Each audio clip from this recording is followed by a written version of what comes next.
tous regarder avec des grands yeux, mais tu vas moins bien gagner ta vie. Tu pars du cœur battant du monde qui est Paris. Tant qu'on n'est pas 3 fois mieux que les bonhommes, on ne se considère pas légitime.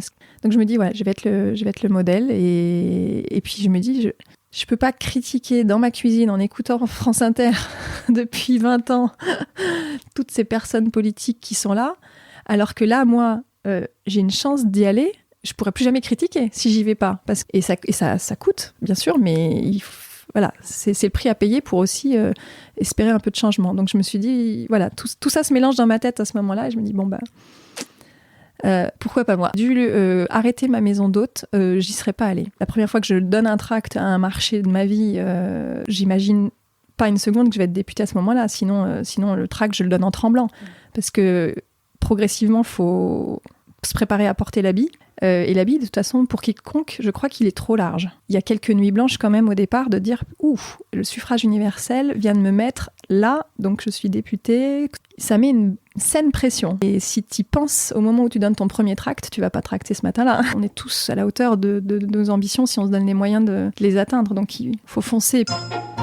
Je suis Charlotte Desrosiers-Natral et je suis heureuse de vous accueillir sur Pourquoi pas moi. On a tous rêvé un jour de changer de vie. Certains ont osé écouter leur petite voix et ils ne le regrettent pas. Écoutez ces témoignages sans coupe qui permettent de décrypter ce qui se passe concrètement entre le moment où on se dit dans sa tête « Pourquoi pas moi ?», au moment où on rend tout cela possible. Pourquoi pas moi ? Le podcast qui t'invite à écouter ta petite voix. La vocation de Pourquoi pas moi est de vous inviter à écouter votre petite voix grâce au parcours inspirant d'hommes et de femmes. Je ne l'avais pas prévu ainsi, mais ma petite voix m'a donné l'envie de faire quelque chose de spécial, car le 8 mars, ça sera la journée de la femme. L'idée n'est pas d'être féministe, mais plutôt de mettre en lumière des femmes au parcours extraordinaire qui se sont dit elles aussi « pourquoi pas moi ?» et qui sont passées à l'action. La personne qui me reçoit aujourd'hui dans son bureau est une personne que j'ai croisée 2 fois précédemment dans ma vie professionnelle. Nous nous connaissions peu, mais quand je lui ai proposé de participer à Pourquoi pas moi, alors que le podcast n'était pas encore lancé, elle m'a dit un grand oui. Caroline est une femme hors norme qui a su bousculer son quotidien pour faire de grandes choses. Après une maîtrise de droit et un DESS en gestion d'entreprise, elle passe une 10aine d'années à Paris dans l'univers du recrutement. Avec son mari, ils décident de quitter cette vie avec leurs jeunes jumeaux pour monter une chambre d'hôte dans la région lyonnaise. 2 événements ont déclenché en Caroline l'envie de s'engager et de poser sa candidature pour les élections législatives. Caroline est aujourd'hui à la tête d'une chambre d'hôte, maman de 2 enfants et députée de la 8e circonscription de l'Isère. Je vous souhaite la bienvenue dans l'univers de Caroline Abadie. Bonjour Caroline. Bonjour Charlotte. Avant qu'on commence, je te propose de nous présenter l'objet que tu as ramené, s'il te plaît. Alors, c'est ma montre. C'est une montre qui est trop grosse pour mon poignet, qui ressort mal sur les photos et les vidéos, mais j'y tiens beaucoup parce que je l'ai achetée sur un coup de tête pour faire de la compétition sportive. Je courais beaucoup à l'époque. C'était quand ? C'était avant mon mandat, donc c'était aux alentours de 2016 et je devais faire un raid à Amazon avec une amie dont on parlera certainement et je l'ai acheté en me disant comme ça je vais mesurer mes performances parce que j'aime bien tout mesurer. Si je marche, j'aime savoir si j'ai marché vite ou pas vite et je la garde même si j'ai plus le temps de courir et très très peu le temps de marcher parce que ça me rappelle qu'un jour j'ai fait du sport et qu'un jour j'en referai. Là tu fais plus du tout sport. Je me force un peu, mais c'est grâce à la montre, en fait, je crois. D'accord, c'est ton soutien. C'est mon soutien, c'est mon coach. Avant qu'on parle de ta vie de maintenant, est-ce que tu peux nous parler de la petite Caroline ? Où est-ce que tu es née ? Où est-ce que tu as grandi ? Alors, ça nous ramène à quelques décennies. Je suis née en région grenobloise. Mes parents habitaient d'abord dans un immeuble à Échirolles, et puis ensuite, mais j'ai pas de souvenir de cette période-là, et puis j'ai vécu dans des petits villages en région grenobloise. Des petits villages bien sympas et voilà, une petite vie de campagne entre campagne et ville, parce que la proximité de Grenoble faisait qu'on n'était pas dans un milieu rural, ouais. mais pouvoir sortir l'après-midi toute seule dans le lotissement pendant des heures sans qu'il y ait aucun parent qui nous surveille et en toute sécurité avec nos vélos, nos skateboards, etc. Ça fait rêver plus d'une personne, j'imagine. Ouais. C'était il y a 40 ans, donc le monde a un peu changé. Ouais. Et ils faisaient quoi tes parents comme travail ? Alors, ma maman était infirmière et mon papa était commercial, donc il faisait beaucoup de routes. D'accord. Donc peu présent à la maison ? Peu présent à la maison. Ok. T'as des frères et sœurs ? Un grand frère. Ouais. Il fait quoi lui aujourd'hui ? Alors mon frère, il faudrait que tu l'interviewes un jour. Avec plaisir. Il était ingénieur informaticien et puis un jour il s'est dit qu'il fallait qu'il réalise son rêve de gamin. Ouais. Et maintenant il est copilote d'avion. Génial. Donc il a fait la reconversion quand il avait à peu près 30 et quelques années. Ouais. Il a galéré une grosse dizaine d'années. Maintenant, il a enfin un CDI dans une compagnie digne de ce nom. Super, on s'en reparlera. Volontiers. Et toi, c'était quoi tes rêves d'enfant ? Écrivain, avocat, juge. Ça tournait tout le temps autour de ça. Ça a évolué dans ce sens-là à peu près. Et puis, je les ai pas accomplis, mais il n'est pas trop tard. Ouais. Et puis après, potentiellement, il y a dans ta vie d'aujourd'hui, il y a des petites choses que tu peux tirer peut-être qui se raccordent à ça ou pas du tout. Oui, parce que en fait, le rêve d'être juge ou avocat, je l'ai pas accompli, mais le hasard m'a tiré au sort comme juré d'assises. Ouais. Et c'est ce passage dans une cour d'assises en tant que juré qui m'a bouleversée, qui m'a fait prendre ce dernier virage. Ouais. C'était quand est-ce que tu as été juré d'assises ? Dans 2016, j'ai reçu le courrier de la cour d'appel de Grenoble à la maison et j'ai compris que j'étais tirée au sort. Parce que ça peut être n'importe qui est sur les listes électorales peut être tiré au sort, c'est ça ? C'est ça. Ouais. Et je l'espérais. Quand j'ai pas accompli mon rêve de juge et que j'ai pris une autre voie dans mes études, j'ai eu ce regret longtemps. J'admire vraiment leur profession et leur... et le rôle qu'ils accomplissent pour notre société. Et quand j'ai pas eu accompli ce rêve, je me suis dit, bon, avec un peu de chance, et j'en ai eu, tu seras tirée au sort, reste bien inscrite sur les listes. D'ailleurs, vote au cas où ça aide. Je me suis jamais abstenue dans cette idée-là. Et puis un jour, il y a une main innocente qui m'a tirée au sort, et on en a reparlé d'ailleurs il y a pas longtemps, puisque ça se fait au niveau des mairies. Et d'accord. Il y a une adjointe qui m'a dit, ouais, un jour, j'ai tiré ton nom au sort et t'as changé ma vie. Ouais. Ah, c'est fort, ouais. Et pourquoi ça t'a changé ta vie ?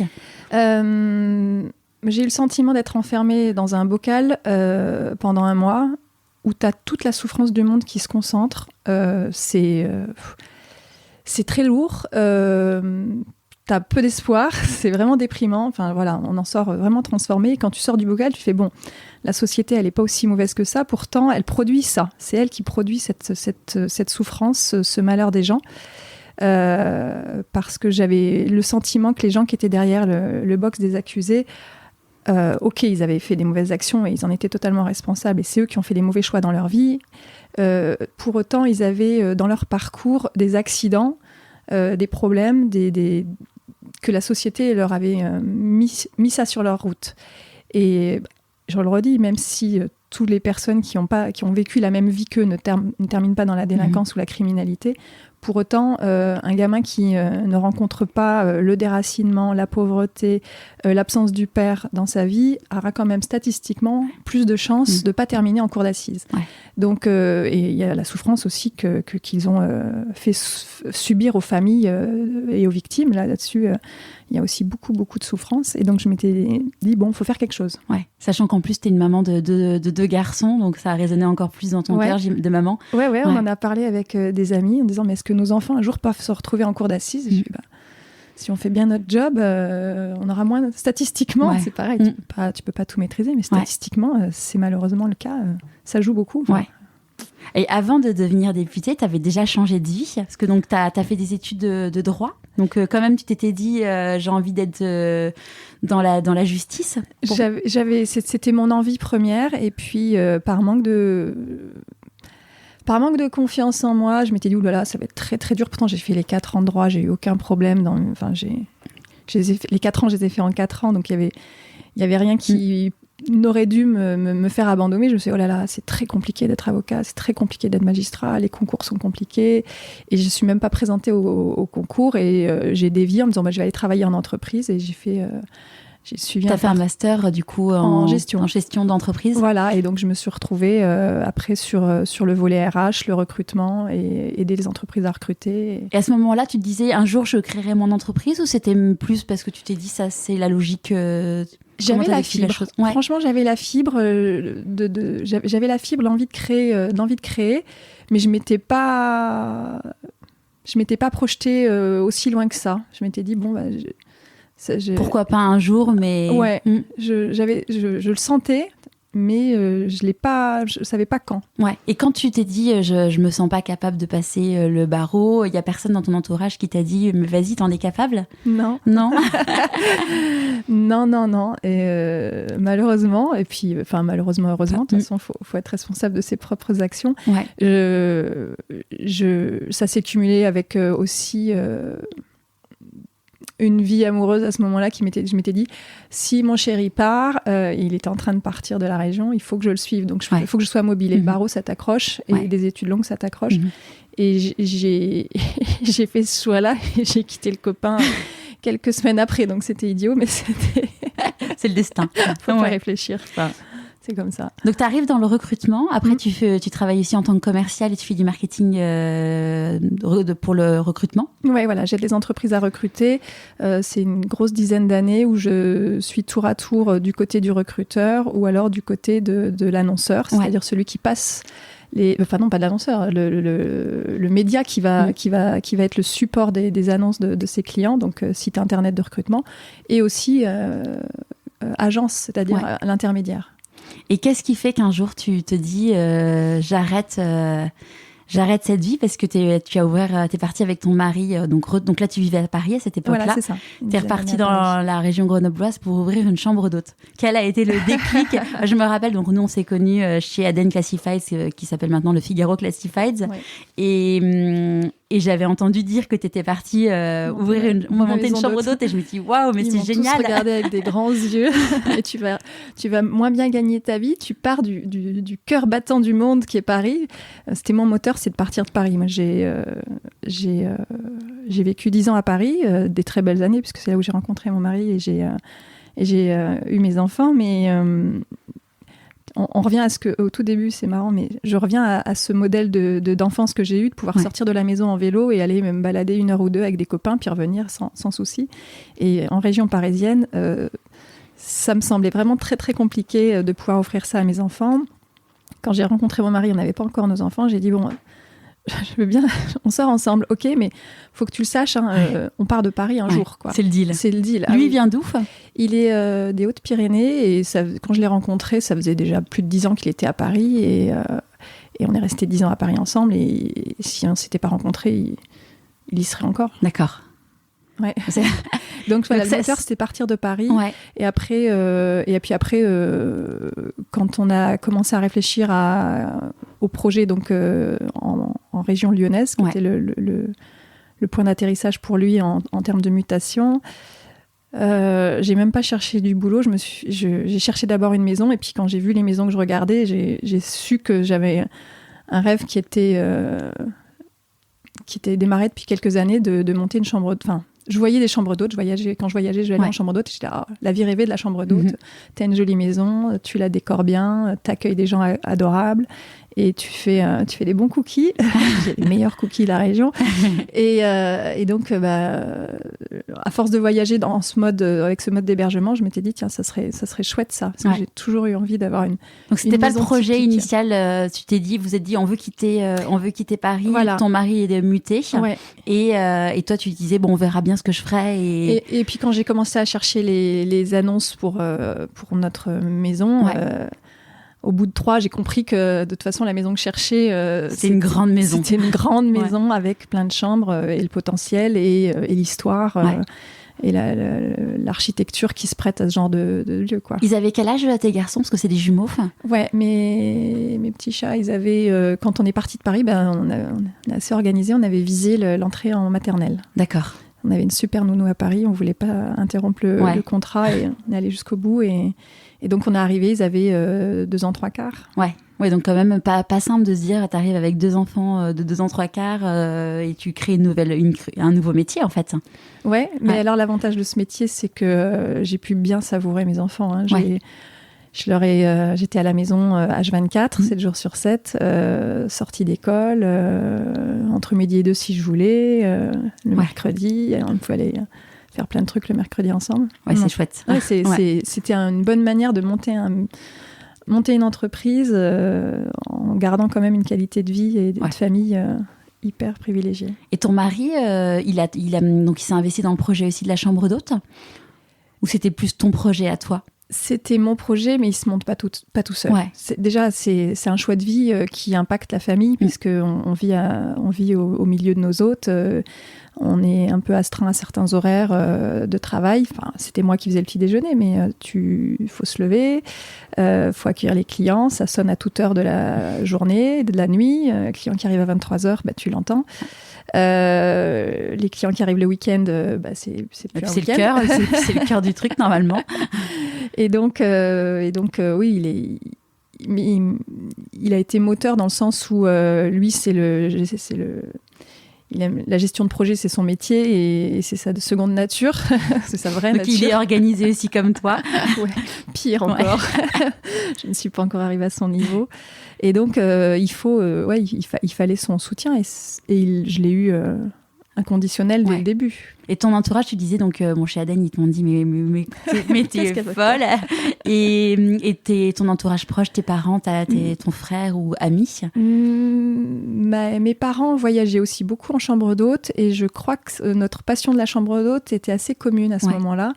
Donc, ils avaient les yeux qui brillaient quand ils voyaient. Enfin, ils ont surtout vu les yeux qui brillaient quand ils ont vu qu'on y était arrivé, parce qu'il y a eu un moment où la phase travaux, la première fois que j'ai visité ma maison, c'était avec mon père, parce que c'est donc pas très loin de chez eux aussi. J'ai senti l'anxiété. Hein. Ouais. Ouh là là, il y a beaucoup de travaux et il s'est vu tout de suite en bleu de travail avec sa truelle et son rouleau et il s'est dit qu'il allait y passer beaucoup de week-ends. Il en a passé quelques-uns, mais c'est pas lui qui a le plus bossé. Donc, il a vraiment pu faire ça à la carte. Ouais. Et on n'avait pas du tout l'intention d'épuiser nos parents qui étaient tout jeunes retraités dans un projet pharaonique. Ouais. Donc, on l'a fait par étapes. Du coup, c'était un gros investissement financier d'acheter la maison ? Eh ben, pour des gens qui ont vécu 10 ans à Paris, j'ai envie de te dire qu'on n'a pas mis plus que si on était dans le 10e arrondissement, dans 50 mètres carrés. Ce qui était quand même un bon investissement. Pour la région, c'est une grosse maison. Ouais. D'accord. Donc là, vous vous lancez dans la chambre d'hôte, ça se passe bien ? Vous êtes épanouie ? Ouais. 10 ans de commercial dans le milieu du recrutement, 3 compliments, 3 merci. Là, 3 jours, 25 merci, 25 compliments. On a des clients qui sont tout de suite satisfaits et qui nous rendent tout de suite On est dans le concret. Tu prépares un petit déjeuner, tu fais un bon café, tu as mis une bonne confiture. Il y a un retour au concret qui était important après avoir fait 10 ans de recrutement sur Internet qui est... pour le coup, tout sauf tangible. Ouais. Et donc, la satisfaction client, elle est tangible aussi. Et c'est un gros retour très épanouissant. Ouais. Et dans ta, entre guillemets, si on peut dire vocation, il y avait un sens avec dans tes années de lycée, j'ai lu que tu avais suivi des jeunes en difficulté et que ça t'avait impacté... très tôt, enfin, tu étais au lycée, je crois, du coup. C'était au lycée, c'était l'association, je crois qu'elle s'appelait UNESCO, pour aller faire du soutien scolaire dans des classes où les gamins étaient tout jeunes immigrés et dont les parents n'étaient pas francophones forcément et qui avaient des difficultés scolaires. Et avec une amie, on s'était mis dans cette association et une fois par semaine, on allait... c'était dans le quartier le plus défavorisé de Grenoble, et on traversait le quartier, on arrivait à l'école, et on retrouvait nos petits bouts de chou, là, qui étaient trop contents de nous voir, et on était trop contents de les voir. Et on avait une relation super avec eux, et on les aidait à faire leurs devoirs une fois par semaine. Ouais, c'est chouette. Ça, je le retrouve... c'est quelque chose qui m'a marqué après l'expérience de juré d'assises, parce que justement, je me suis dit, bon, effectivement... dans Derrière le box, il y avait des hommes dont on avait vu les difficultés scolaires à 6 ans parce que déracinés pour la plupart, alors avec des première, deuxième génération d'immigration, mais avec des gamins qui n'avaient pas forcément suffisamment de soutien à la maison et qui auraient certainement eu besoin de soutien scolaire. Et je me suis dit, il eût fallu, après cette expérience de juré d'assises, que je me remette dans le soutien scolaire. Mais j'avais déjà du mal avec les devoirs de mes gosses, parce qu'ils avaient 6 ans à ce moment-là, 6 ou 7 ans. Je m'étais dit, déjà, occupe-toi bien de tes enfants, puis on verra pour ceux des autres. Ouais.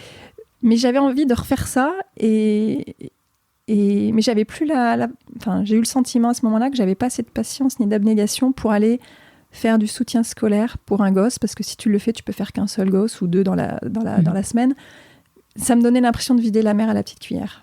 Ouais. Et les bénévoles d'association sont des mines d'abnégation, parce que il en faut beaucoup pour se dire c'est pas grave, il faut vider la mer, on y va. Ouais. Je prends ma petite cuillère. Et j'ai eu le sentiment que j'avais pas cette patience-là et qu'il fallait que je trouve quelque chose qui puisse changer les choses plus fort. Ouais. Donc là, c'est l'appel d'Emmanuel Macron en janvier 2017. C'est ça. Je vois sa vidéo. Je vois sa vidéo sur une page Facebook d'un ami. J'y passe ma soirée. La soirée dessus, je fais purée, mais il a raison. Si les femmes vont pas en politique, on va encore se retrouver avec une Assemblée nationale masculine. Et si elles n'y vont pas, et si je n'y vais pas, je vais pas pouvoir leur reprocher de pas y aller, puisque moi-même, je fais pas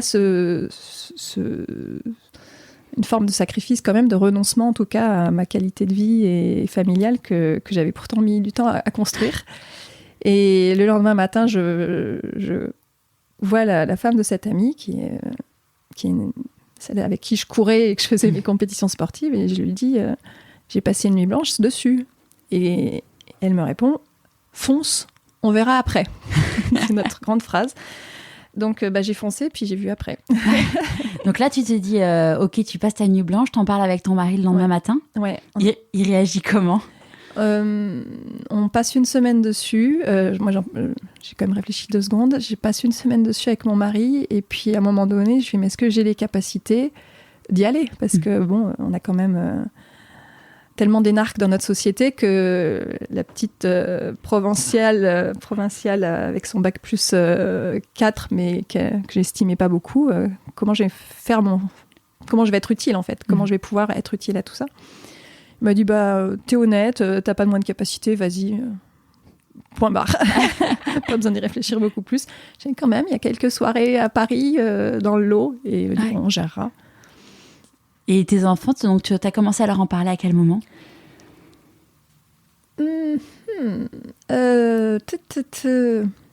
Pendant la campagne, je pense, pendant la campagne présidentielle, ils me voyaient aller tracter, aller sur les marchés, aller boiter, comme on dit dans notre jargon de militants. Et puis, ils ont, comme à cet âge-là, c'est des éponges, ils ont envie d'aller tracter avec moi. Et donc, non, pas tracter, je ne les ai pas emmenés tracter, bien sûr, je les ai emmenés boiter avec moi. C'est quoi la différence entre tracter et boiter ? Tracter, tu vas sur un marché, tu donnes le tract à la personne entre les mains et tu as une occasion de discuter. Boiter, tu mets dans les boîtes, dans les boîtes aux lettres. Donc, les gamins, ils adorent faire ça. Et on le faisait d'ailleurs quand j'étais au sous des écoles de mon village. On le faisait ensemble pour faire passer nos petits messages aux habitants. Donc voilà, on a fait ça 2-3 fois ensemble. Ils ont compris petit à petit. Je leur ai pas demandé leur avis parce qu'ils auraient dit non. Pourquoi tu penses qu'ils auraient dit non ?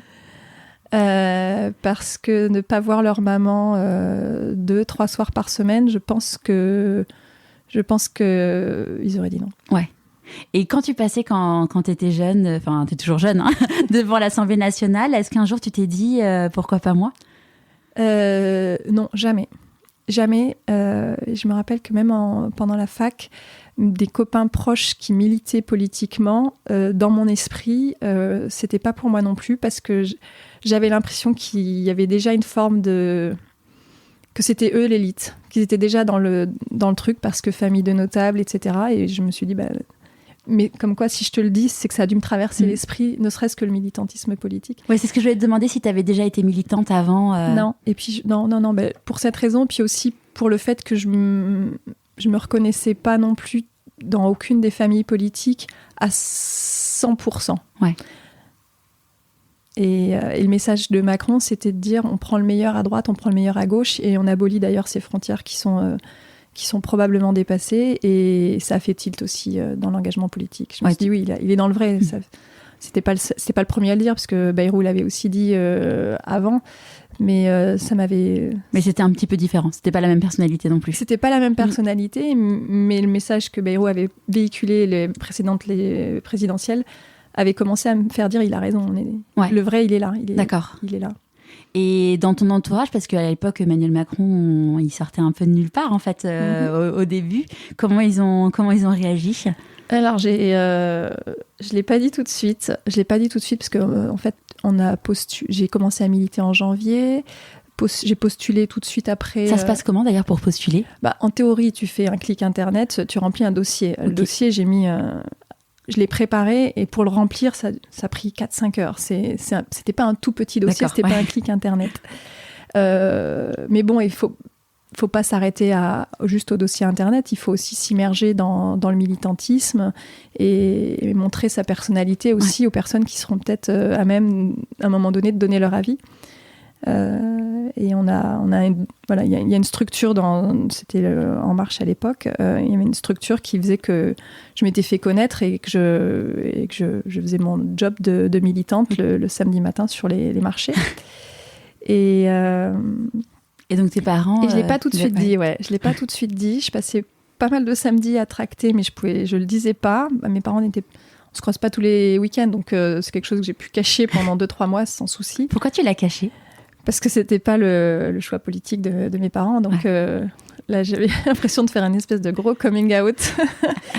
Et quand j'ai commencé, je l'ai fait en plusieurs fois parce que ça n'a pas été facile à avaler. Pour eux? Ah non. Ouais. Non, pas tout de suite. Et enfin, surtout en plus, t'avais quel âge? C'était il y a... J'ai plus de 40 ans, donc j'étais majeure, vaccinée, maman, tout. Mais c'était pas le choix politique de mes parents qui ont été toujours très... qui ont toujours été très... qui n'ont jamais milité, mais qui ont toujours été très mobilisés, intéressés par la question. D'accord. Ouais, donc du coup, tu as quand même été bercée dans un milieu... Enfin, tes parents étaient très préoccupés ou en tout cas intéressés par la politique. Ouais, on essayait de pas trop en parler le week-end quand on était dans des grosses réunions familiales parce que ça partait en clash régulièrement. Qu'il y avait vraiment un espace de discussion, mais oui, on regardait pas les choses de façon très très distante. Mon père lisait beaucoup de livres, il lit toujours d'ailleurs. Il adore lire des livres politiques. D'accord. Il n'y a pas de roman policier, mais voilà. Comme mon mari aussi, il adore. Il ne lit aucun roman, mais c'est que les livres politiques. C'est vrai. C'est une passion pour la politique aussi qui. Ouais. Et donc là, à quel moment tu te dis peut-être que ça va marcher? Est-ce que tu y crois déjà en remplissant ton dossier pendant 5 heures? Non. Non, je crois pas que je vais être investie. Il y a plusieurs étapes. Est-ce que je vais être investie? Est-ce que Macron va être élu? Est-ce que je vais être élue derrière? Très sincèrement. Investi, ça veut dire... Investi, ça veut dire que on te choisit. Le mouvement politique me confie l'étiquette du mouvement, donc En Marche, pour représenter le mouvement lors des élections. Ouais. Et c'est un peu comme pour les travaux de la maison. J'ai pas vu toutes les étapes d'un coup. Ouais. Je regarde la première et puis après, on verra. C'est souvent ce que les gens me disent que j'interviewe, c'est on y va étape par étape. Et puis, si on avait pu imaginer la finalité de ce qui s'est passé quelques années après, jamais ils y seraient allés. Eh ben, probablement que ça décourage, ouais. C'est pareil pour avoir des enfants. Faut pas y penser trop, sinon... non, mais si tu imagines ce que c'est que le bouleversement d'avoir des enfants, ça peut paralyser un ou deux quand même. Ouais. Quoi. Surtout, j'imagine qu'en plus, quand tu as un des jumeaux, c'est un tsunami. Pas faux, mais voilà, il y a l'envie, bien sûr, il y a l'envie de la perspective que ça ouvre, mais par contre, il faut travailler à la première étape. Sinon, tu te paralyses... j'imagine que tu paralyses ou que tu trembles à imaginer. J'imagine la première fois que je donne un tract à un marché de ma vie, sur le marché de Vienne, un samedi matin, c'était en hiver, le bonnet, les gants, etc. J'ai les photos. J'imagine pas une seconde que je vais être députée à ce moment-là. Sinon le tract, je le donne en tremblant. Parce que progressivement, faut se préparer à porter l'habit. Et l'habit, de toute façon, pour quiconque, je crois qu'il est trop large. Et il va falloir l'occuper. Il va falloir pousser et grandir très vite parce que il y a quelques nuits blanches quand même au départ de dire « Ouf, le suffrage universel vient de me mettre là, donc je suis députée, circonscription, 120 000 habitants. Bon, bien sûr, il y a beaucoup d'abstention, mais il y a quand même à la fin des fins, il y a des dizaines de milliers de personnes qui ont mis ton nom dans l'urne. Ça met une saine pression, une très très saine pression. Et si tu penses au moment où tu donnes ton premier tract, tu vas pas tracter ce matin-là. Sinon, faut se préparer petit à petit. Ouais. Donc, tu es investi. Ouais. Emmanuel Macron est élu président. Ouais. Et donc là, arrivent les législatives. Ouais. Donc là, tu te dis, on y arrive. Il y a plus de... Qu'est-ce qui se passe ? Là, il y a un gros stress, hein, franchement. Faire campagne, faire campagne, c'est quand même quelque chose de très stressant. Tu te confrontes à l'autre, tu fais tes premières réunions publiques. T'avais déjà pris la parole en public ? Dans le cadre du travail, ouais, mais ça n'a jamais été mon grand talent. Ça a toujours été plutôt mon handicap. Enfin, je le considère comme un handicap, mais j'ai jamais aimé ça. Ouais. J'ai jamais aimé ça. D'ailleurs, je dis, dans mes premières réunions publiques, je finis par... quand je me décontracte un peu, je commence à faire cette blague de dire j'ai quitté Paris parce que j'aimais pas Paris et je détestais parler en public dans tous mes métiers. Et regardez-moi, je vais retourner à Paris, je suis obligée de parler en public. Voilà. Donc, je prends sur moi ces deux choses que j'ai fui ou évité toute ma carrière et qui me retombent dessus, mais entre guillemets pour la bonne cause. Et c'est du coup pourquoi qu'est-ce qui te porte ? C'est quoi la bonne cause pour toi ? Ce qui me porte, c'est ce que j'ai vu en cour d'assises, très sincèrement, dans le choix de mes sujets, dans le choix de ce que je travaille aujourd'hui au quotidien. J'y repense souvent, très souvent. Et ce qui m'a quand même... Le déclencheur, c'est que je me suis aussi dit... Parce que le frein aurait pu être les enfants. J'aurais pu me dire, tu lâches tes enfants 3 soirs par semaine, 2, 3, 4, ça dépend des semaines. Puis bon... Il n'y a pas que Paris, hein, il y a aussi beaucoup de travail en circonscription qui fait qu'on est très peu présent. Pourquoi tu le fais ? En fait, pour finir, je le fais pour eux, parce que je crois que ça a valeur d'exemple. Ça, pas besoin de faire de longs discours, et à un moment donné, il vaut mieux le faire, vaut mieux montrer que voilà, j'étais pas femme au foyer, que les femmes sont capables. Ça, c'est aussi pour mes nièces, parce que j'ai des nièces à qui j'ai aussi envie que ça serve d'exemple. Les femmes sont autant capables que les bonhommes. Il faut juste s'enlever cette autocensure qu'on a certaines tendances à... Enfin, la société est comme elle est, mais les femmes, en plus, s'autocensurent, se dévalorisent souvent à côté des hommes. On se met une grande pression. Ouais. Tant qu'on n'est pas 3 fois mieux que les bonhommes, on ne se considère pas légitime, ce qui est un vrai travail culturel à faire, éducatif. Donc je me dis, je vais être le modèle. Et puis je me dis, je peux pas critiquer dans ma cuisine en écoutant France Inter depuis 20 ans toutes ces personnes politiques qui sont là, alors que là, moi, j'ai une chance d'y aller. Je pourrais plus jamais critiquer si j'y vais pas. Parce qu'à un moment donné, il faut être aussi cohérent. Si on pense que les autres font mal, il faut aller faire soi-même. Et ça coûte, bien sûr, mais c'est le prix à payer pour aussi espérer un peu de changement. Donc je me suis dit, voilà, tout ça se mélange dans ma tête à ce moment-là. Et je me dis, pourquoi pas moi Charlotte, pourquoi pas moi. Et le premier, donc t'es passé au deuxième, enfin t'as été élue au deuxième tour. Premier tour, donc t'es... Ouais, je sors du premier tour en tête, ce qui est une surprise parce que de par nos campagnes, le FN sort souvent en tête sur des législatives. Enfin, c'était le cas des dernières. Donc là, le soir, t'appelles tous les bureaux de vote et tu te rends compte que quand ça va consolider comme ça. Parce que tu le sens venir. Hein. Parce que le résultat, il tombe pas comme ça. Tu furetes autour de tous les bureaux de vote et tu vois Abadi. Tu vois, waouh, qu'est-ce qui se passe? Et bon, vous êtes sûre? ça fait voilà. Et je suis en tête du premier tour. Et ma surprise du coup, non, parce que je dis que le FN est souvent en tête. Mais le fait que le FN soit numéro 2 et qu'on se retrouve tous les deux seuls au deuxième tour, je comprends. Je comprends à la sortie du premier tour qu'il n'y a plus beaucoup de chances pour que je ne sois pas élue. Je serai élue et là, il y a moi, je comprends à ce moment-là. Ouais. Et qu'est-ce qui se passe dans ta tête ? Faut préparer. Ouais. Alors, comment on va faire ? Parce que dans une semaine, si je suis élue, va falloir vite dégainer, parce que j'ai envie d'être efficace tout de suite. Ouais. J'ai envie d'être sur le... Voilà, donc comment je vais recruter, comment je vais m'y prendre, comment je vais gérer ma vie. Ça, tu n'y avais pas pensé avant ? Ma vie, si, parce que pendant la campagne, j'ai demandé à une amie à qui j'ai fait un CDD pendant 1 mois de gérer ma maison d'hôte. D'accord. Et donc, et je comprends que... Enfin, voilà. Donc ça, j'avais préparé parce que la campagne, j'ai pas touché terre. Ouais. Et ça, je l'avais préparé. Bon, il y a une semaine de nuit blanche encore, je crois. Ouais. Et donc là, la chambre d'hôte, qu'est-ce qui la gère aujourd'hui ? C'est toujours la même qu'on a CDIsée, qui s'occupe des petits déjeuners des clients, du ménage, des cookies. Ça se fait. Ils sont toujours aussi bons. Oui, c'est pas mal. Là. Comment ils vivent les autres ? Parce que finalement, en général, quand tu viens dans une chambre d'hôte, tu t'attends à ce que ça soit les propriétaires qui te reçoivent. Écoute, à ma grande déception, ils n'ont pas vu la différence.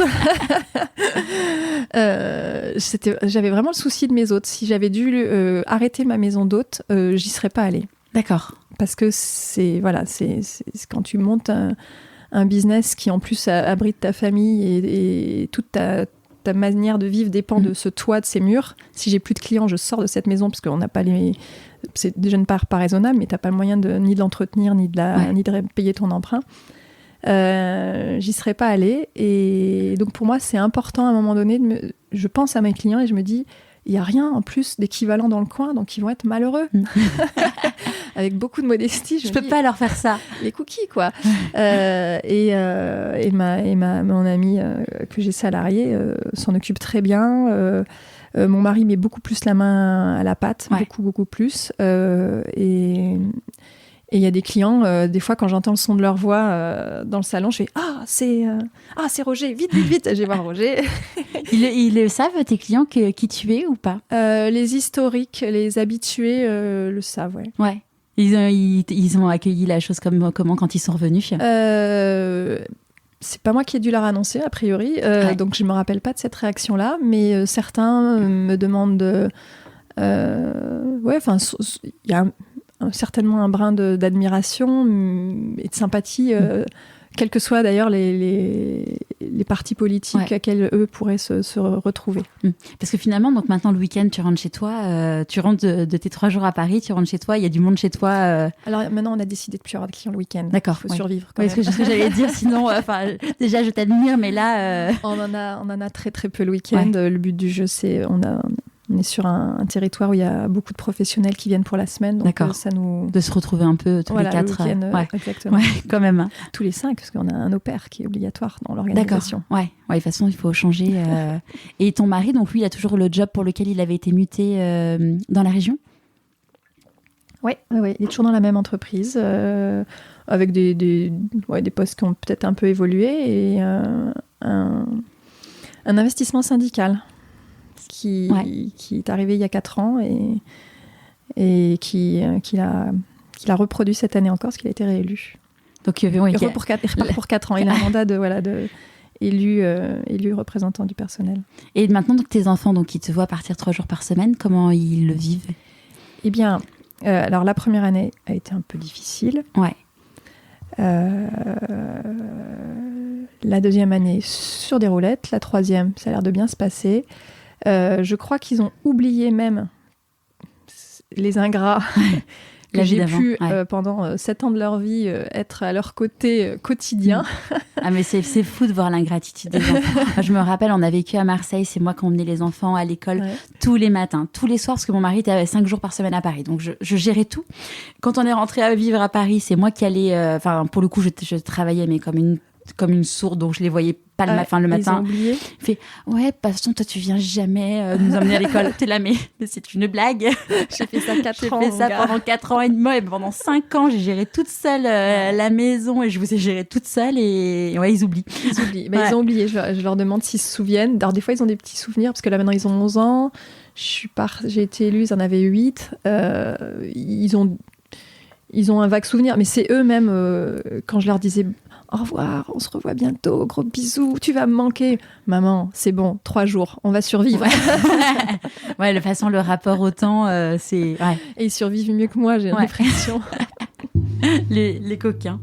Et j'ai lu que tu, à la base, t'espérais siéger à la commission des affaires sociales. Oui, je savais. En fait, pour te dire, comme j'étais pas encore assez projetée, je savais pas dans quelle commission les sujets qui m'intéressaient étaient. Et j'avais imaginé que c'était dans la commission des affaires sociales. Et j'ai été élue, j'ai commencé à me plonger sur le site de l'Assemblée nationale pour comprendre ce que contenaient ces 8 commissions. J'ai commencé à comprendre vraiment le fonctionnement que j'ignorais en tant que citoyenne tout court. Et donc là, je fais, non, c'est la commission des lois que ça se passe pour moi. C'est le milieu carcéral, la justice. Parce que moi, je suis pas très, très à l'affût de tout ça. Personne ne l'est. Parce que quand tu es député, tu votes forcément des lois ou pas ? Ouais, tu votes en commission et ensuite tu votes les lois en hémicycle. Mais le vrai travail du député se fait en commission. D'accord. Donc si tu es à la commission des affaires sociales, tu vas peut-être pouvoir gérer l'aspect santé. Je pense à mes détenus que j'ai vus, pendant la cour d'assises. Tu vas peut-être pouvoir travailler sur la prise en charge des victimes d'un point de vue médical, la prise en charge des auteurs d'un point de vue médical, social. Mais si tu veux parler d'éducation, faut aller à la commission de l'éducation. Ouais. Donc si tu veux parler de soutien scolaire, si tu veux parler de dédoublement de classes de CP, CE1, d'ailleurs c'était vraiment la mesure qui a emporté mon adhésion sur le programme de Macron. Parce que ça répondait à ma problématique que j'avais identifiée, que les gamins déracinés dans les quartiers défavorisés avaient des difficultés scolaires dès l'âge de 6 ans. Le dédoublement, si tout se passe bien, dans 20 ans, j'espère, il faudra regarder les statistiques, mais voilà, ça peut aussi aider les gamins à mieux s'intégrer et pas forcément à dériver vers la délinquance tout de suite. Et en fait, si tu veux travailler sur le milieu carcéral, sur la justice, c'est la commission des lois. D'accord. Qui est très large d'ailleurs, parce qu'il n'y a pas que ça dans cette commission, mais tu ne peux pas être spécialiste de tout. Non. Tu dois postuler pour être dans une commission ?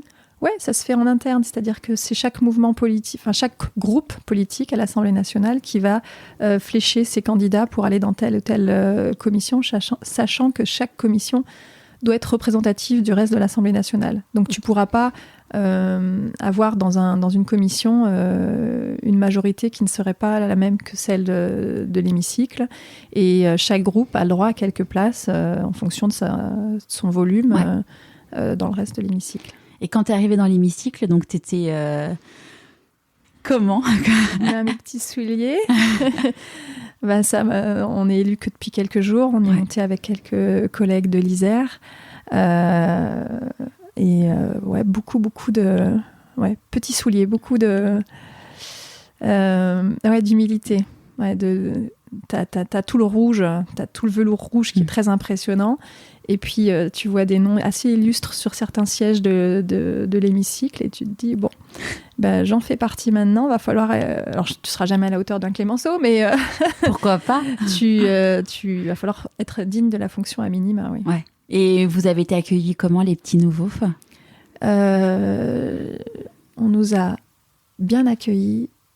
Le personnel, ils sont absolument incroyables. Ils connaissent le nom de tous les députés. Ils te croisent dans un couloir à 1h du matin. Bonjour Madame Abadi. Ils savent. Ils ont une mémoire phénoménale des noms et des visages. Et puis ils sont aux petits soins dans le sens où faut que ça marche bien, quoi. Ouais. C'est pas une espèce de privilège. C'est juste faut que ça marche bien. Donc on nous a accueillis avec beaucoup de bienveillance et quand même on a je vais pas dire le mot dépoussiéré parce que c'est trop présomptueux, mais on a coloré que ce soit par beaucoup de visages colorés et beaucoup de vestes colorées cet hémicycle, et on l'a un tout petit peu rajeuni aussi parce qu'on a largement redescendu la moyenne d'âge, mais c'est pas qu'un effort de mon mouvement politique, parce que je vois aussi qu'il y a beaucoup de jeunes chez les Insoumis, beaucoup de jeunes chez les Républicains aussi. D'accord. Donc ça s'est largement rajeuni, ouais. Et est-ce que tu as dû suivre, entre guillemets, une formation, ou comment t'étais loin de cet univers ? Notre groupe politique a fait pas mal d'efforts en ce sens, en organisant des petits séminaires, des modules pour vite se familiariser avec la procédure législative, s'aider à s'organiser, le travail en circonscription, le travail à Paris.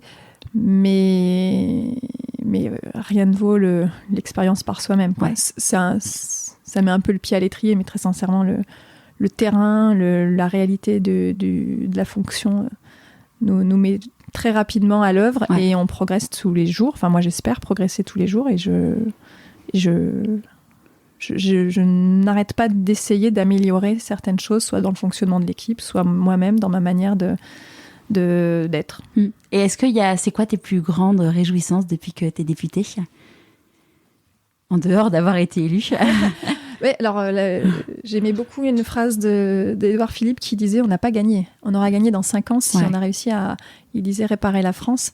Et j'avais ce sentiment aussi que de toute façon, le gros restait à faire, parce que l'élection, pour finir, c'était juste le permis donné de travailler. C'était le feu vert dans le Newborn. Voilà. Ouais. Et il y a des grosses satisfactions. Enfin, il y a des grosses satisfactions. J'ai des satisfactions sur le projet de loi justice, quand on travaille avec un collègue sur les majeurs protégés, ces personnes qui sont sous tutelle ou curatelle. J'ai la grande satisfaction de défendre moi-même l'amendement de mon groupe qui permet aux majeurs protégés de se marier sans passer devant le juge. Toi, moi, quand on a voulu se marier, on n'a pas demandé l'autorisation à personne et on nous a laissé faire nos choix. Ouais. Un majeur protégé, il est amoureux aussi, il a le droit de faire ses choix. Et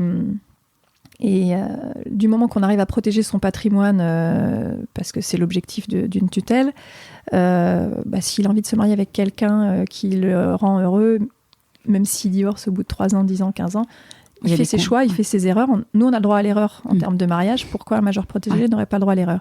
Donc, l'infantiliser au point de le faire passer devant le juge pour que le juge autorise un mariage parce qu'on aurait choisi le bon régime matrimonial est assez humiliant pour eux.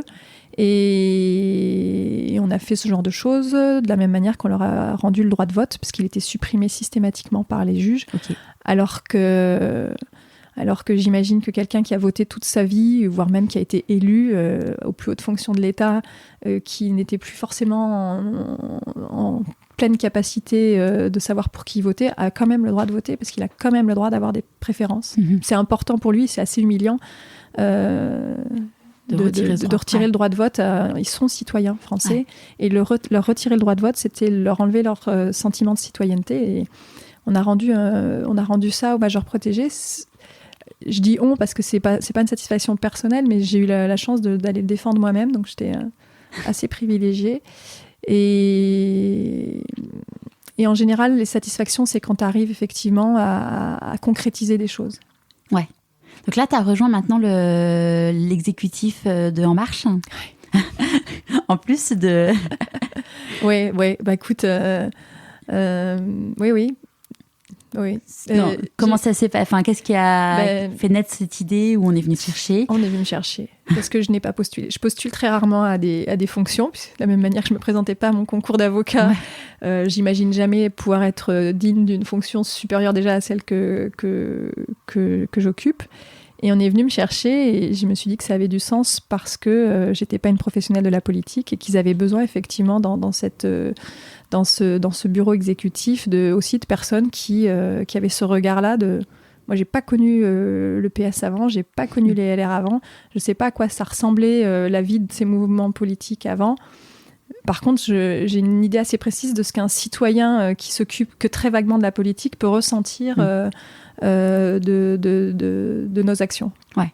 Et donc, c'est quoi ton rôle au sein du parti ? Alors, on a tous des délégations, soit thématiques, soit fonctionnelles, et moi, je m'occupe plus particulièrement de ce qui tourne autour de la justice et de la sécurité. Donc, typiquement, quand Stanislas Guérini, notre délégué général, cherchait quelqu'un pour mener une mission sur le communautarisme, il a pensé à moi, et j'ai pu travailler là-dessus pour le mouvement. D'accord.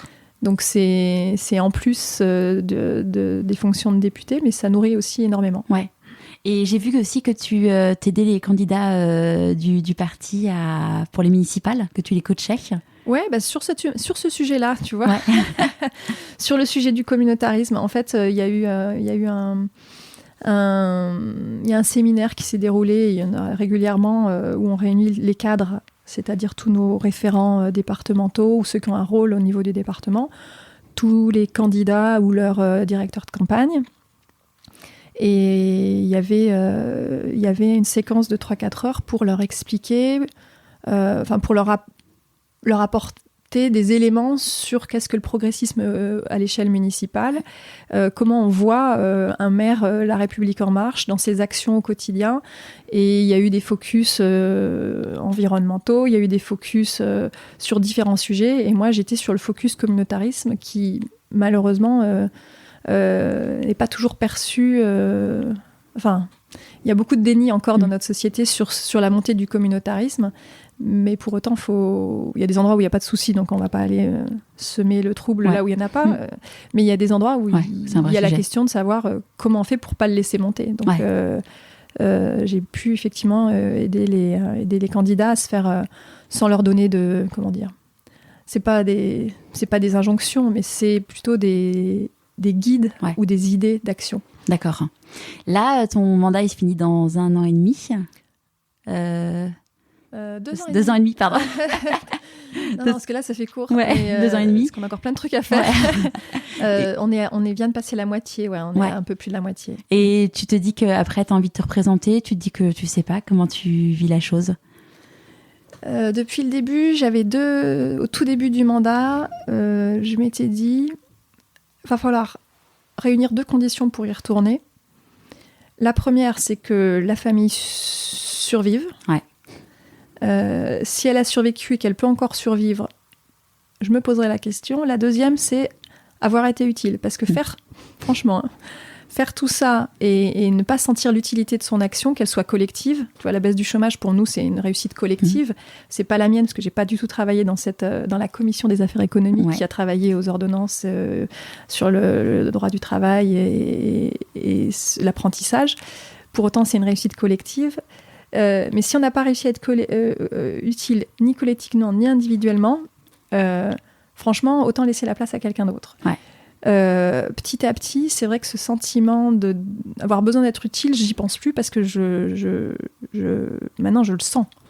Mais au tout début, quand tu arrives et que tu connais pas comment marche la maison, tu sais pas quel est le rôle du député au quotidien, tu te dis bon, va falloir être utile parce que sinon ça servira à rien. Et quand tu commences à comprendre comment ça marche, tu gagnes en utilité. Enfin, moi j'ai l'impression de gagner en utilité. Alors après, il y aura toujours des détracteurs pour critiquer, tant mieux. Des gens pour ne pas partager nos idées, tant mieux, c'est le débat démocratique. Moi, j'ai l'impression d'être utile quand je travaille sur les violences conjugales, que je fais passer le message le plus largement possible auprès de ma circonscription, département, région. On a fait beaucoup de travail en Auvergne-Rhône-Alpes. Quand tu rencontres les associations et qu'elles te font remonter leurs bonnes pratiques et que tu batailles pour qu'il y ait une des bonnes pratiques de ces associations qui soit dans le programme de Marlène Schiappa et du Premier ministre quand ils sortent du Grenelle, tu dis ouh, pour moi, alors c'est vrai que c'est pas encore concret, mais ça fait avancer les choses. Et ça, c'est notamment s'occuper des auteurs de violences conjugales, parce qu'aujourd'hui, la répression est indispensable, mais à côté de la répression, si tu leur fais faire que de la prison, ils ressortent aussi mauvais qu'ils en sont entrés. Donc la prise en charge des auteurs sur des aspects sociaux, médicaux, éducatifs est importante. Et quand le Premier ministre l'annonce dans son plan d'action en disant on va faire 2 centres d'hébergement avec prise en charge des auteurs dans chaque région, et que c'est l'idée que tu as travaillé avec les associations, tu dis bon, là c'est utile. Maintenant, il faut qu'il voit le jour, ça c'est sûr. Si ça reste dans un livret, ça sert à rien, mais voilà. Un peu d'utilité. Donc pourquoi pas Pourquoi pas. On en reparle dans 2 ans et demi. Aujourd'hui, si la petite Caroline de 6 ans te voit, qu'est-ce que tu penses qu'elle penserait ? Alors la petite Caroline était très critique à l'époque et elle l'est toujours. Donc elle se dirait que c'était pas mal à 40 ans de se dire qu'il y avait encore plein de possibilités Et je crois qu'elle me dira, que ce soit 40, je ne sais plus quel âge j'ai, mais dans 2 ans et demi, ça fera... mince, je suis vraiment nulle à ça. Ça fera peut-être 46 ou 47. Elle se dira à 46 ou à 51, il y a encore d'autres choses à faire. Ouais. Donc, faut pas s'arrêter. Tu te rêves une autre vie après Mais il faudra. oui. Ouais. Je suis de celle qui pense que 2 ou 3 mandats, c'est largement suffisant. Ouais.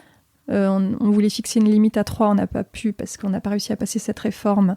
Mais j'étais vraiment convaincue que 3 mandats, c'était largement suffisant. 2, c'est pour moi, personnellement, ce serait déjà suffisant pour passer à autre chose. Et effectivement, il y aura un après parce que la maison d'hôte tourne et j'ai plein de nouvelles envies. Dont on peut parler ou... Non, parce que j'en ai beaucoup trop. D'accord. Très sincèrement, on a la possibilité avec cette fonction de député de rencontrer énormément de personnes passionnantes. Ouais. Un peu comme toi aussi, j'imagine que les rencontres nourrissent énormément. Ouais. Et à chaque fois que je vois un directeur d'association, directrice d'association qui fait ça, une entreprise qui fait ça, je me dis ça j'aimerais bien après pouvoir aider, m'investir dans telle ou telle piste. Et il faudra faire du tri. Il va falloir faire du tri, ouais. De quoi tu es la plus fière aujourd'hui ?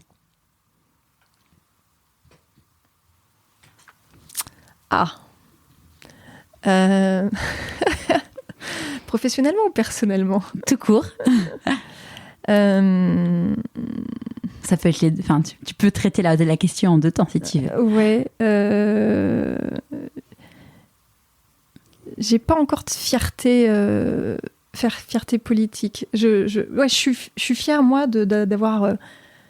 C'est ce que je disais tout à l'heure. Pour ce qui est de nos accomplissements, on verra à la fin du mandat. Il en faudra. On n'a pas atteint tous nos objectifs. On voit bien que la société est toujours dans une forme de défiance vis-à-vis de l'autorité. On a fait baisser le chômage, ils s'en fichent. Ça râle encore. On a fait baisser les impôts, ça va pas. L'écologie, voilà, il y a encore tous ces sujets. Donc, j'ai pas encore un sentiment de fierté totale sur nos accomplissements. Sur notre manière de faire ensemble, on est quand même pas mauvais. On fait des couacs, on n'est pas toujours bon, on fait des erreurs de bleu. Certains disent godillot, très bien. Bon, on peut passer sur toutes les critiques, n'empêche qu'on a un collectif soudé qui évite les frondes et la paralysie que d'autres ont vécu juste avant nous. Donc ça, il y a une fierté d'être parmi ceux qui tiennent la cohésion. Mais on est 300 à tenir la cohésion, mais on la tient. Ouais. Et il faut être tous ensemble là-dedans. Et j'ai cet état d'esprit très collectif qui me donne l'impression de pouvoir participer à ça. Mais après, personnellement, mes progrès. J'ai progressé. J'ai plus peur devant un micro. je le regarde, il est tout orange, mais je n'ai pas peur de toi. J'ai la parole en public, c'est pas encore mon fort, mais j'ai passé plein d'étapes personnelles.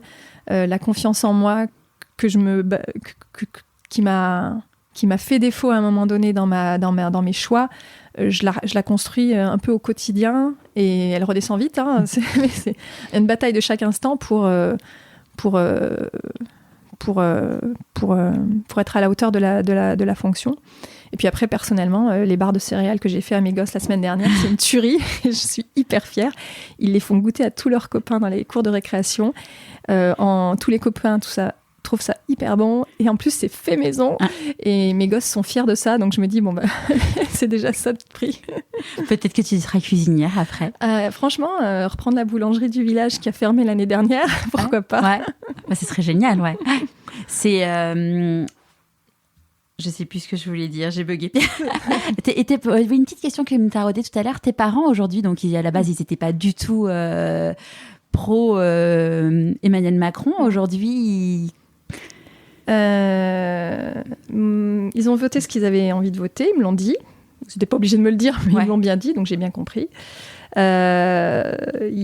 ont avalé une espèce de pilule. Et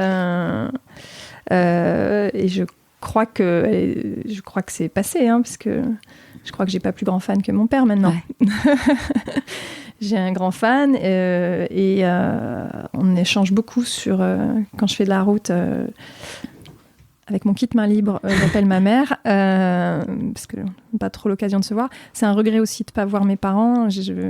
Parce que tu habites à côté de chez eux. On est à moins d'1 heure, mais je les vois très très peu. Je vois très très peu ma famille. Il y a des oncles et tantes que je n'ai pas vus depuis que j'ai été élue. C'est un vrai regret qu'il faut que j'arrive à réparer au quotidien, parce qu'il ne faut pas attendre la fin du mandat. Ouais. Mais ça m'embêterait quand tu as des oncles un peu vieillissants, de rater des moments avec eux, ou mes parents bien sûr. Mais ils sont en pleine forme, donc tout va bien. Mais j'ai mon plus grand fan, on discute beaucoup. On discute beaucoup. On commente l'actualité, ils la reçoivent comme tous les citoyens par la radio, la télé, et on discute, et je leur donne un éclairage de l'intérieur, et je crois qu'ils aiment bien l'éclairage de l'intérieur. Bah ouais, tout le monde aime avoir les coulisses. Il y a personne dans ton entourage qui t'a fait des reproches en mode de toute façon on ne voit plus Non, je crois que tout le monde est très très compréhensif. Ouais. Je crois que tout le monde est très compréhensif. Ça, c'est chouette. Ouais. Des gens qu'on voit moins, malheureusement, mais ouais. Les gens d'ailleurs pensent ne plus pouvoir m'appeler parce qu'ils ont l'impression que je n'aurai pas le temps de répondre, mais un texto, je peux le lire, peux le lire n'importe quand. Ouais, c'est le limite trop de l'autoprotection. Ouais. Et est-ce que pour la prise de parole en public, tu t'es fait coacher ou... Oui. Ouais. Bah, au bout de... Je sais plus quand est-ce que j'ai fait ça, mais au bout de... c'était pas la priorité des priorités, mais au bout d'un moment, quand j'ai vu que ça m'handicapait, parce qu'en fait, pourquoi je veux parler en public ? C'est pas parce que j'aime ça ou pas parce que je veux pas briller de mille feux. C'est juste qu'à un moment donné, si le député prend pas la parole, il défend pas sa circonscription, il défend pas la nation, il défend pas les gens qui l'ont élu. Ou pas d'ailleurs, il défend tout le monde. Donc il faut à un moment donné se faire violence, parce que l'objectif de la parole en public, dans l'hémicycle, en commission, dans une réunion à la préfecture, c'est de défendre le point de vue, de défendre un point de vue, celui pour lequel j'ai été élue. Donc j'y suis allée, je suis allée faire du coaching, 2-3 séances pour déverrouiller des trucs, et puis après on progresse en pratiquant. Oui, c'est sûr. Et pour la confiance en toi, est-ce que tu aurais un conseil à donner aux personnes qui n'ont pas confiance en elles Non, si quelqu'un pouvait me donner un conseil encore à moi, fonce, tu réfléchiras après. Je pense que c'est peut-être le bon précepte. C'est faut pas réfléchir à si on est à la hauteur, il faut pas réfléchir à... faut y aller, quoi. De toute façon, on est tous à la hauteur de nos ambitions si on se donne les moyens de les atteindre. Donc, il faut foncer, et puis faut pas trop penser à ça tout de suite. Ouais, sinon trop de pression. Qu'est-ce que tu as envie de dire aux personnes qui te rencontrent et qui te disent « mais t'as trop de chance » ? J'ai dit une fois à quelqu'un « t'as trop de chance », il y a très longtemps, une amie, et je me suis retrouvée dans mes 22 assez rapidement. C'est une amie qui organisait un tour d'Afrique en voiture avec 2-3 copains de fac. Alors que nous, on cherchait tous notre stage et notre boulot. Eux, ils faisaient ce petit tour d'Afrique avec une voiture qu'ils avaient aménagée pour dormir dedans. Enfin, le truc faisait rêver. Et je lui dis, t'as trop de chance. Et elle me dit, non, j'ai pas trop de chance. Je me suis créé cette opportunité-là. Je fais des sacrifices pour me la créer. Et j'ai pas trop de chance. Et je me rappelle cette réponse de cette amie. Et du coup, je le dis plus jamais aux gens, t'as trop de chance. Parce qu'en fait, les gens font leur choix. Font leur choix, et on me le dit pas d'ailleurs, t'as trop de chance. Ouais. On me le dit pas. Les gens sont assez humains et voient très bien, pour ceux qui s'y intéressent un petit peu, qu'il y a un prix à payer pour ça. Voilà. Et même quand t'avais ta chambre d'hôte, parce qu'on peut imaginer plus quand t'es député, mais quand t'avais ta vie entre guillemets tranquille dans ta chambre d'hôte. Les gens étaient fans du projet, étaient fans du projet, mais je pense que je milite encore pour, faut pas dire trop de chance. Ils se sont rendus compte, et je crois d'ailleurs qu'on a semé la graine dans certains endroits, que c'est faisable. Ouais. C'est pas de la... On est d'accord. Ouais. La chance, ça serait dire, du coup, tout le monde n'en a pas, donc tout le monde ne pourra pas réaliser un rêve. Ouais. Alors que si tu le désacralises, c'est pas de la magie, c'est du travail, de l'envie. Une prise de risque. Bien sûr qu'à certains moments, il y a des circonstances qui vont être plus favorables que d'autres et qui vont faire que le truc, ce qu'ils appellent l'alignement des planètes, le truc va se faire. Mais c'est pas parce qu'il se fait pas qu'il se fera pas. Je me rappelle plus cette citation qui disait que c'était impossible jusqu'à ce que ça se fasse. Y a rien d'impossible puisqu'il suffit de le faire. Donc voilà, monter une chambre d'hôte, c'est accessible à tout le monde. J'y suis arrivée, tout le monde peut y arriver. Être élu député, j'avoue qu'il y a des circonstances qui font que là, on est allé chercher des citoyens dans leur vie civile pour s'investir en politique. J'ai bien le sentiment que ça ne se refera pas tous les 4 matins. Mais là, on est à la veille de municipal. Je ne sais pas quand est-ce que tu diffuses, mais la veille de municipal, franchement, moi j'ai appelé des gens pour qu'ils aillent sur les listes, parce que dans des villages, on peut toujours s'impliquer en politique à tout niveau, et dans des villages, dans des villes, il y a des opportunités d'aller être utile, d'aller être utile aux autres. Est-ce qu'il y a un conseil que tu aurais aimé qu'on te donne et que tu aimerais donner ?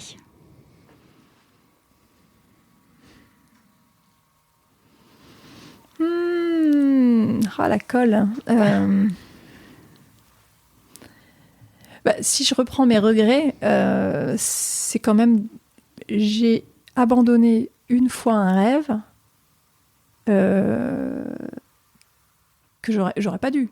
D'être avocat ? Ouais. Alors après, avocat, je peux toujours, mais juge, je peux plus. Mais, pourquoi tu peux plus ? Il y a un âge limite. D'accord. Ouais. J'avais regardé ça en sortant de la cour d'assises. Mais faut peut-être se faire passer une loi pour... Oui, pourquoi limiter, effectivement. Mais j'ai abandonné à un moment donné et j'aurais pas dû. Même si j'ai réussi à toujours... parce que je suis pas faite pour être malheureuse, donc j'ai toujours réussi à trouver de l'épanouissement dans ce que je faisais et à me créer des opportunités et à arriver à quelque chose de plutôt épanouissant. J'aurais pas dû. Donc pourquoi j'ai abandonné à ce moment-là ?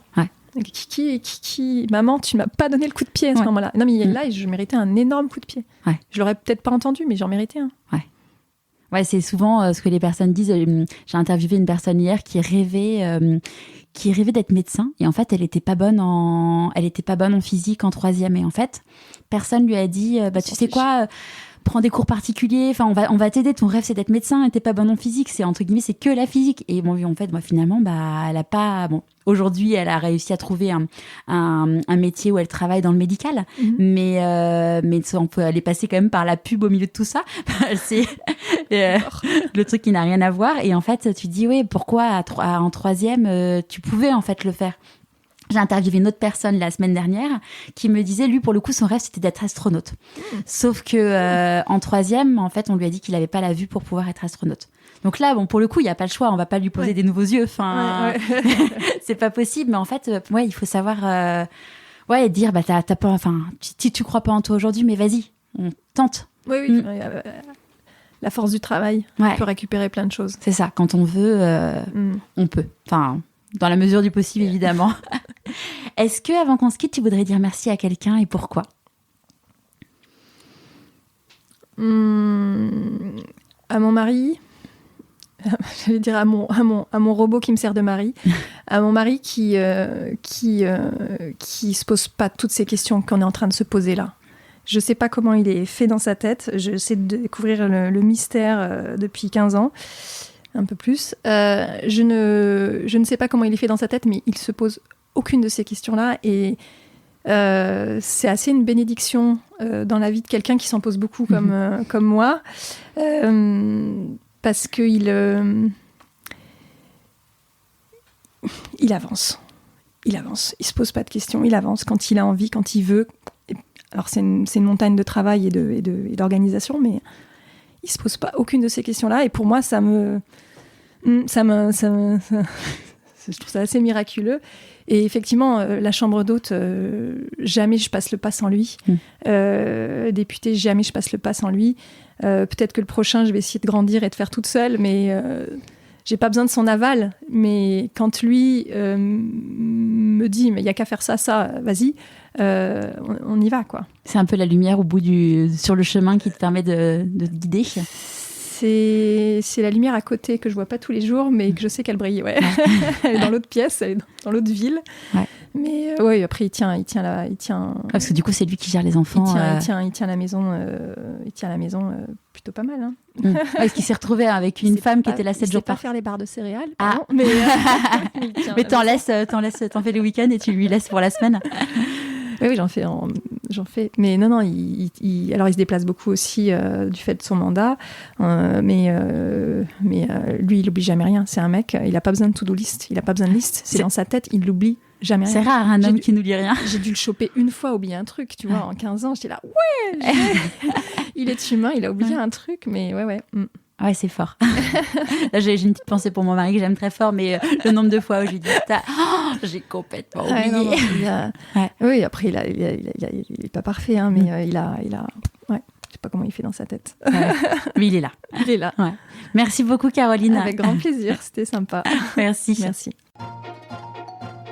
Cet épisode a été enregistré le 5 février, mais j'ai attendu un petit peu avant de le diffuser. Pourquoi ? Car le 5 mars, c'est l'anniversaire de mon mari, sans qui le projet n'aurait sûrement jamais vu le jour. Je n'aurais jamais imaginé être reçue à l'Assemblée nationale pour interviewer une députée quelques mois avant. Et aussi, car vous l'aurez compris dans l'épisode, mon mari est un grand fan de politique. J'ai également attendu le 5 mars, car comme je vous le disais en introduction, dans 3 jours, ce sera la journée de la femme.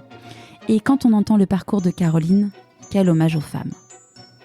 Si ce podcast vous plaît, n'hésitez pas à en parler autour de vous et à vous abonner sur vos plateformes d'écoute favorites et mettre 5 étoiles sur Apple Podcast. C'est ce qui m'aidera à faire connaître et aider encore plus de personnes en leur donnant la force d'écouter leur petite voix. Je vous dis à jeudi prochain pour la 2e femme mise à l'honneur pour cette semaine en l'honneur des femmes.